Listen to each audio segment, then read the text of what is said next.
இல்ல சொல்லாதீங்க, நீங்க அப்படி சொல்லாதீங்க, அப்படி சொல்லாதீங்க. ஏன் நீங்க அப்படி சொல்றீங்க? எல்லாரும் விரும்பி குடிக்கிறாங்க, திறக்கணும் பண்ற மாதிரி இருக்குது. அப்புறம் தினம் பாலியல் தொல்லை நடக்குது. 6 வயசு குழந்தை, 60 வயசு அம்மா, அவங்க விரும்புறாங்க. விபச்சார விடுதியை திறந்துருமா சொல்லுங்க? திறந்துருமா? திறந்துருமா? இந்த பாலியல் குற்றம் குறைஞ்சிரும். திறந்துருமா? உங்களுக்கு கஷ்டமா இருக்குல்ல? அப்புறம் இலவசத்தை விரும்புறாங்கன்னா நீ அந்த ஏழ்மை விரும்பல ஏன் வச்ச? 60 ஆண்டுகளா ஆண்டில 1 கிலோ அரிசிக்கும் 1 கிலோ வெள்ளத்துக்கும் ஏன் கையேந்த வச்ச? அவனே வாங்கிக்கிற ஒரு தற்சார்பு வாழ்க்கையை கொடுக்க முடியாதா?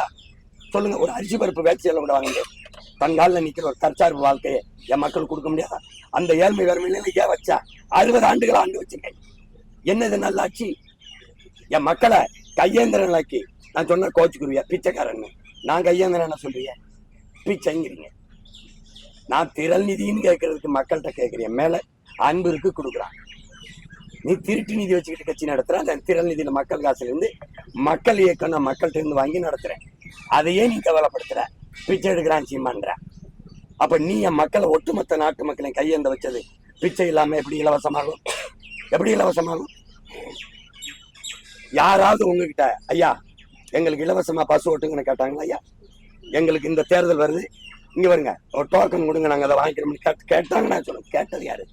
ஆசிரியர் ஊதிய உயர்வு, மருத்துவர் ஊதிய உயர்வு, செவிலியர் ஊதிய உயர்வு, பணி நியமனம், வேளாண்குடி மக உரிய விலையை கொடுத்து கொள்முதல் செய்ய நெல்ல. அதானே கேட்கிறேன். போக்குவரத்து தொழிலாளர் பழைய ஊதியம், ஆசிரியர் பணி நியமனம் கேட்கறத கொடுக்க மாட்டேங்கிறீங்க. வீதியில் நின்று போராடுற கோரிக்கை ஒண்ணு கூட நிறைவேற்றப்படலை.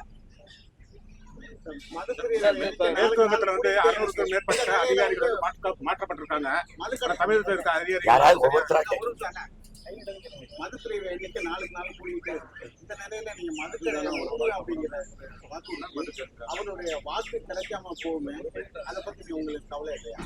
நான் அப்படி கவலைப்படுறவனா இருந்தா நான் பதவிக்கு வரணும், இது சரி பண்ணணும், இப்படி பணத்தை சம்பாதிக்கணும்னா எனக்கு எவ்வளவு பேரம் பேசி கூட்டுப்பாங்க.